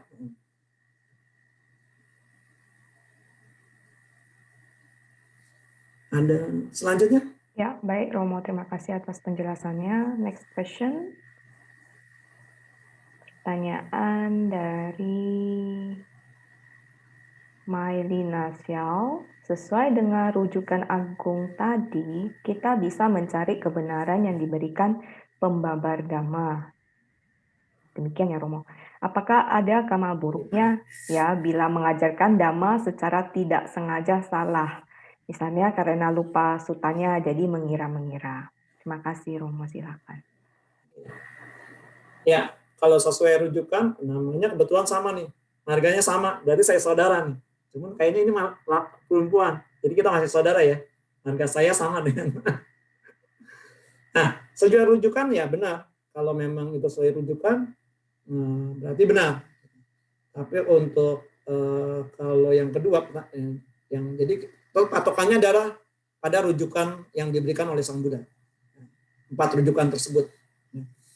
Untuk pertanyaan yang kedua mengenai tadi mengenai apa ya pertanyaan tadi? Oh, kama, sorry, kama. Nah, kita mengajarkan dhamma secara sengaja tidak salah, kemudian lupa gitu kan dengan sutanya. Nah, tapi tidak sengaja, bukan sengaja dibuat. Ya, itu tidak masalah, tapi sebaiknya kita cari, kemudian kita cari referensinya, kemudian di kesempatan berikutnya kita beritahu, oh minggu lalu saya salah memberikan referensi tentang suta ini, di suta ini, nah, harusnya sutanya ini. Yang benar tuh ini, sesuai dengan yang saya sudah pelajari, sutanya ini. Ini tidak masalah, karena kita tidak sengaja. Tapi Bapak Ibu kalau mengajarkan dhamma secara sengaja, dan itu salah, terus diajarkan secara sengaja, ya siap-siap Bapak Ibu untuk bisa terlahir di alam neraka wiki yang paling bawah. Jadi karena Sang Buddha katakan, mengajarkan pandangan salah secara sengaja dan tahu itu salah, kemudian dilakukan oleh orang yang mendengarkan, dipraktekkan oleh yang mendengarkan, sehingga orang yang mendengarkan itu mempunyai pandangan salah, siap-siap kita yang mengajarkan untuk bisa terlahir di neraka bagian bawah. Itu saja. Ya, itulah sesuai dengan apa yang kita lakukan. Kama itu ya sesuai dengan apa yang kita lakukan. Tapi kalau memang tidak sengaja, no problem. Tapi sebaiknya diberi kesempatan berikutnya, diberi rujukan yang benar, gitu. Dibenarkan, dicari yang benarnya. Ya.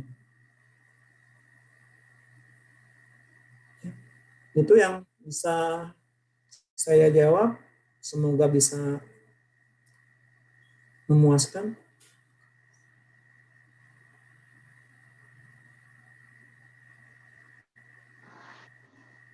Pertanyaan berikutnya dari Rodestan.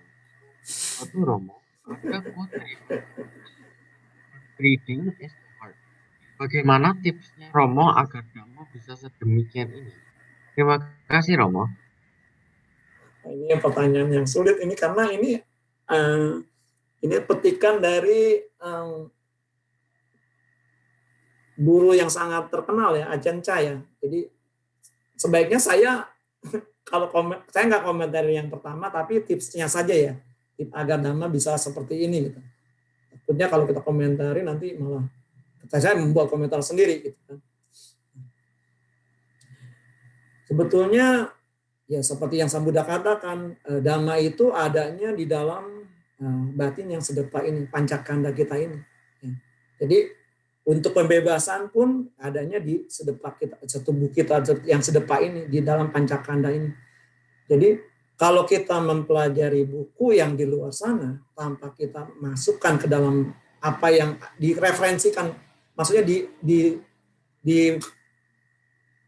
diserenungkan ke dalam batin kita sebagai perenungan batin kita, hanya ya seperti yang Ajahn Chah bilang, buku ini sebagai bacaan saja gitu, tidak dimasukkan ke.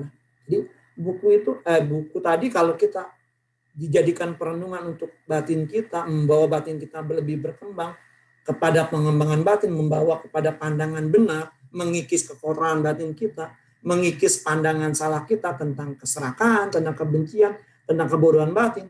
Itu yang memang dari yang disebut itu yang memang diinginkan oleh buku tersebut, oleh kata-kata tersebut. Jadi supaya batin kita lebih berkembang, yang adanya memang pembebasan itu adanya di dalam tubuh kita ini gitu.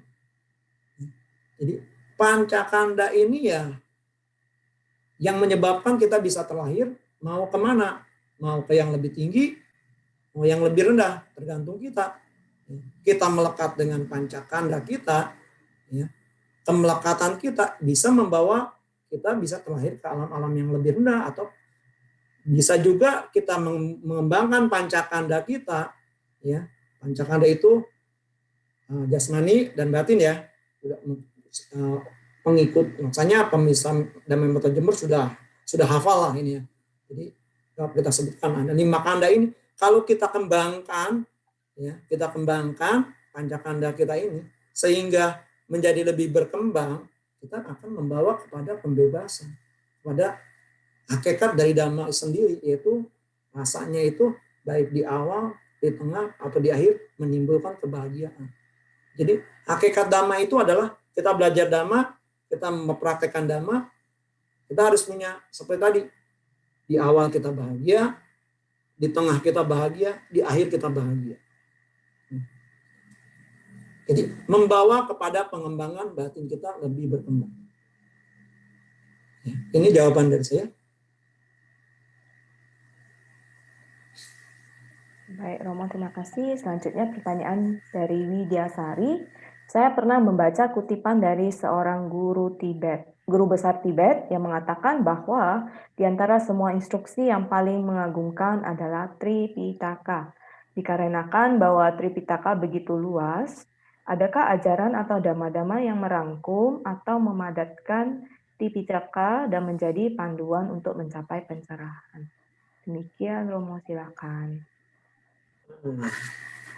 Ini yang seperti tadi. Jadi 3 referensi tadi, ya. Kita harus yang pertama adalah 4 kebenaran mulia, yang kedua adalah Paticca Samuppada, kemudian yang ketiga adalah 37 Bodhipakya Dhamma. Ya. Jadi kalau kita padatkan, sebetulnya di dalam 37 Bodhipakya Dhamma, 37 sayap-sayap pencerahan, itu isinya kalau kita padatkan menjadi jalan mulia berunsur 8. Jalan mulia berunsur 8 dipadatkan lagi adalah 3 sila samadhi panya. Sila samadhi panya itulah dipadatkan lagi adalah sati dan sampajana. Jadi kalau mau dipadatkan, Bapak Ibu harus punya sati sampajana di setiap momen. Itu hakikat dari Tipitaka. Kalau Bapak Ibu bisa lakukan setiap momen dengan sati sampajana, berarti kita sudah praktek seluruh isi tipitaka. Setiap momen ya, jangan bukan setiap kesadaran, tapi setiap momen dengan punya sati dan sampajanya. Jadi punya perhatian dan pengembangan, pemahaman secara kebijaksanaan. Iya, itu cukup singkat.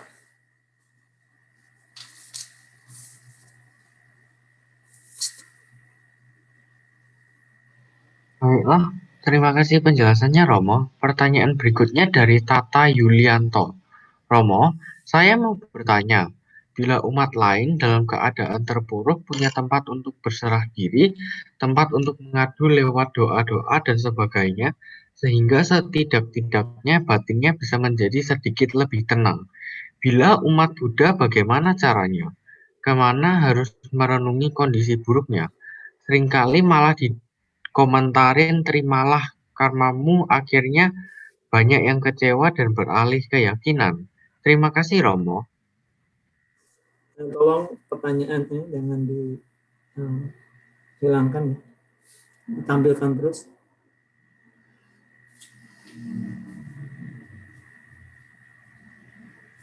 Sebetulnya kembali kepada hukum karma ini. Hukum karma itu. Romo saya apabila umat lain dalam bentuk tempat berserah diri dan mengadu Allah dan lainnya sehingga tidak adanya batin bisa menjadi lebih tenang. Bila umat Buddha bagaimana caranya? Ya sabe sangkara anicca mungkin ya. Sabe sangkara anicca. Jadi segala sesuatu adalah tidak kekal. Jadi supaya kita bisa lebih tenang, kita harus bisa merenungkan hakikat dari sabe sangkara anicca. Segala sesuatu yang ada di alam semesta ini akan mengalami proses yang disebut ketidakkekalan. Jadi akan timbul, berlangsung, padam. Baik yang itu saat kita mengalami duka, saat kita mengalami suka, semuanya tetap akan berproses mengarah kepada timbul, berlangsung, padam. Jadi tentang perenungan terhadap sabe sangkara anicca ini harus kita lakukan supaya kita menjadi lebih tenang saat kita menghadapi duka maupun saat menghadapi suka, supaya kita tidak berkelangsungan. Sukanya nanti pengen terus berlanjut, nggak bisa, munculnya duka. Kita harus mengerti sabe sangkara anicca. Segala sesuatu adalah tidak kekal dan berkondisi. Kemudian kemana kita harus merenungkan kondisi buruknya? Kembali kita harus ingat kepada Abhinna Pancawekkanapata. Yarada munghi jara anatito kama yoni kama bandu kama patisarano. Ya, kita pemilik karma kita sendiri, kita mewarisi karma kita sendiri. Kita terlindung oleh karma sendiri. Apapun yang kita lakukan akan membawa itu adalah karma kita sendiri. Jadi perenungan terhadap kondisi buruk, ya, dengan kita ingat kepada karma tersebut, karma itu akan habis. Kalau buahnya habis ya akan selesai. Memang milik kita harus selesaikan.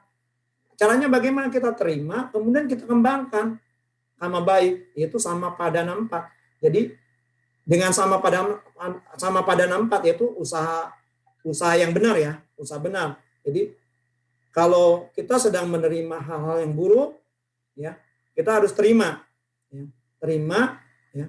Kemudian kita juga kalau hal yang buruk yang memang sudah muncul itu harus kita hilangkan. Tapi kalau yang memang belum muncul jangan dimunculkan.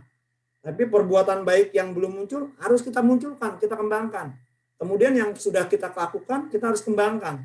Jadi ini membuat kita bisa mengerti tentang karma tadi. Ya.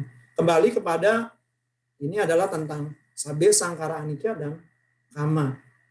Kemudian yang terakhir, apa ya yang terakhir ya? Pertanyaan yang terakhir ada 3 langsung.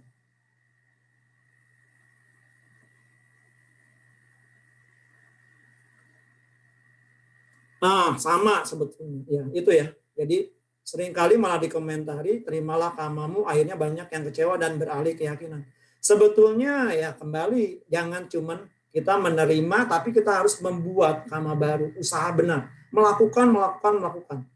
Yang sudah ini adalah sebagai hasil kita membuat kama baru supaya kita, ini hanya hasil kita, sudah memang hasil kita punya rasa optimis, rasa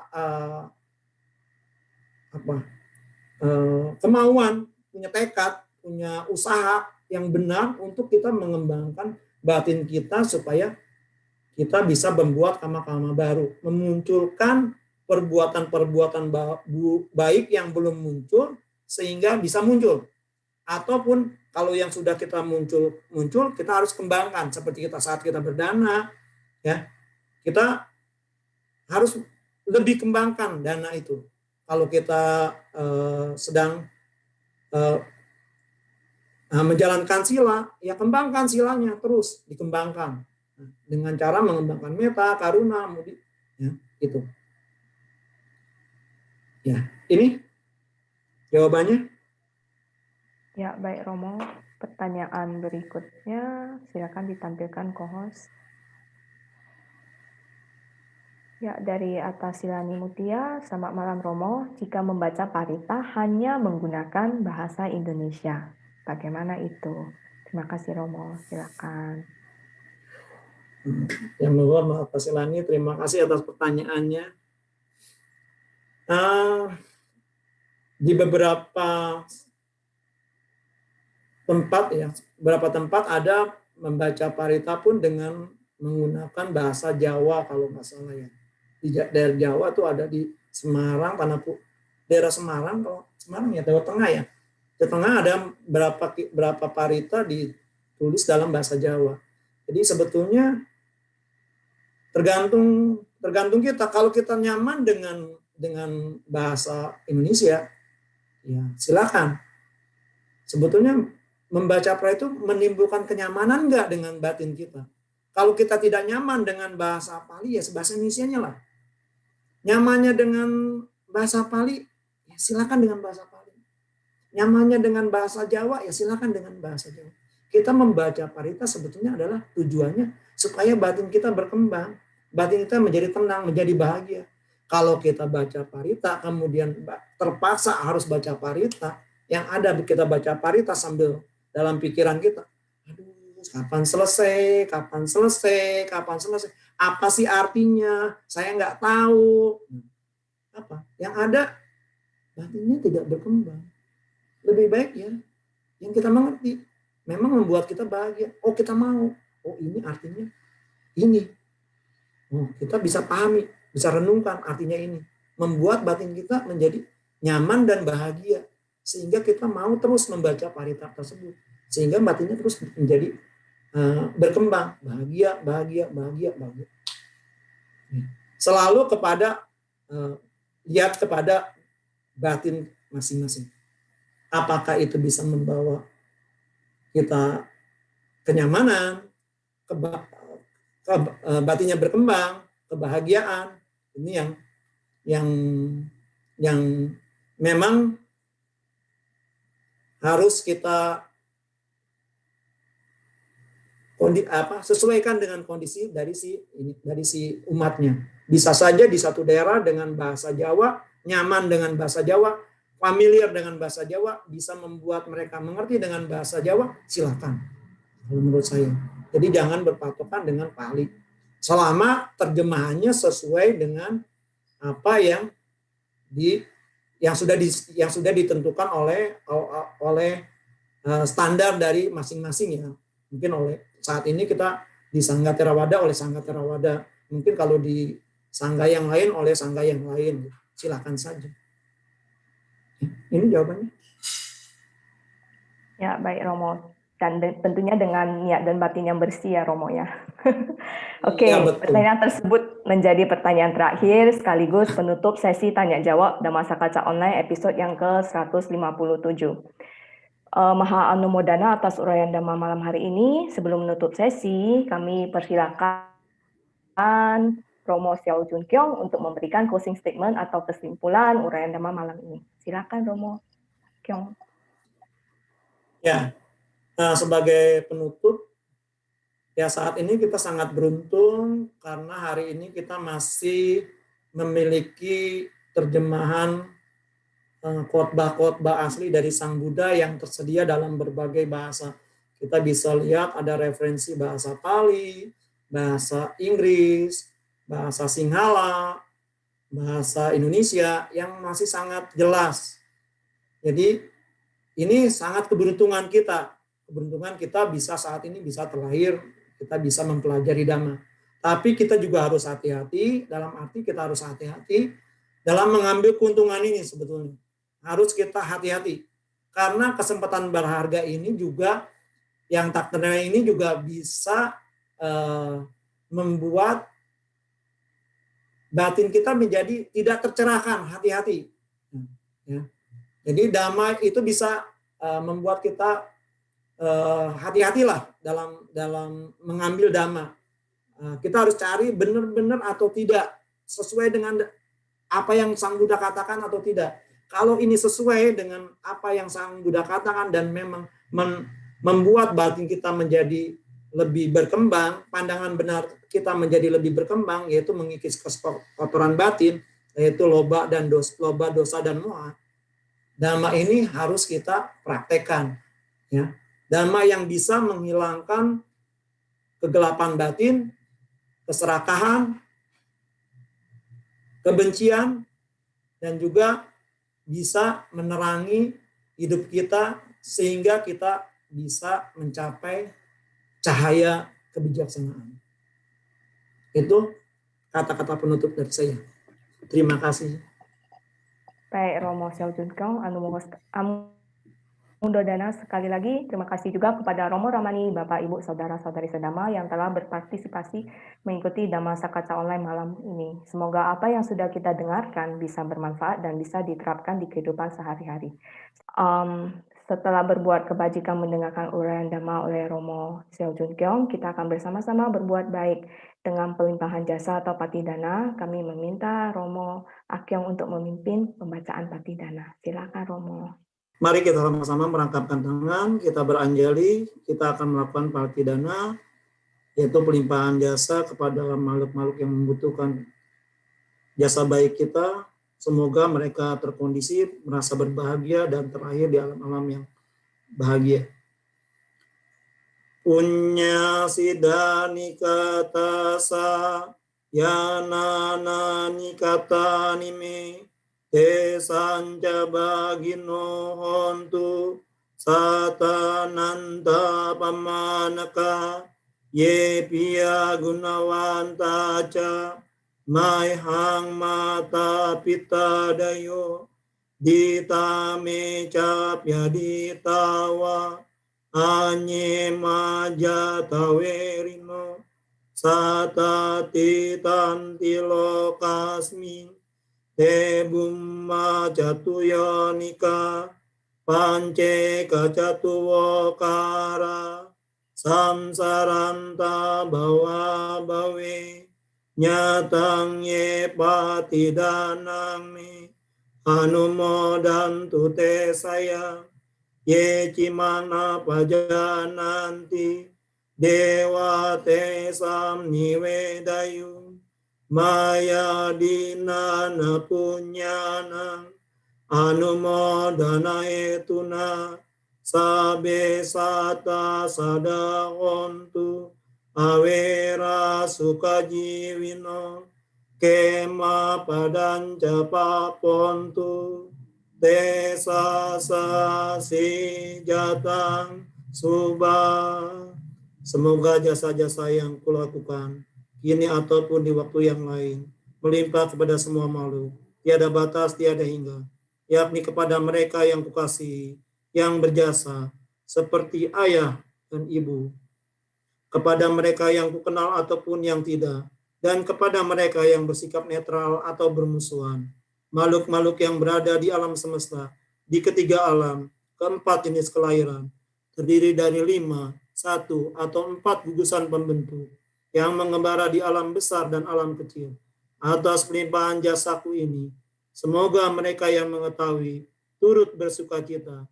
Bagi mereka yang tidak mengetahui, semoga para dewa memberitahukannya. Berkat turut bersukacita atas jasa-jasa yang kulimpahkan ini, semoga semua makhluk senantiasa bebas dari kebencian, serta hidup dalam kebahagiaan. Semoga mereka mendapatkan jalan kedamaian. Semoga cita-cita luhur mereka tercapai. Sadu, Sadu. sadu. Ya, tidak terasa kita sudah tiba di penghujung Dhammasakata Online 57. On behalf of tim Dhammasakata Online dan partisipan-partisipan yang hadir di Zoom dan YouTube, kami mengucapkan maha anumodana kepada Romo Seo Jun Kong yang telah berkenan mengisi uraian Dhamma pada malam hari ini. Terima kasih juga kepada Bante Teja Punya Mahatera selaku penggagas Dhammasakata Online dan tentunya panitia-panitia di belakang layar, khususnya Samanera Abisarano dan Ko Yung Yung selaku host selama 157 episode ini, dan juga kepada Ko Mulyadi, Devi, Hanslung, Wirya yang selalu prepare question di Zoom dan YouTube, dan juga co-host yang bertugas malam hari ini. Juliana minta maaf kalau ada salah kata atau statement selama bertugas pada malam hari ini. Terima kasih juga kepada semua partisipan yang telah meluangkan waktu untuk hadir di Zoom maupun dan di YouTube yang penuh antusias mengikuti dari awal hingga akhir acara.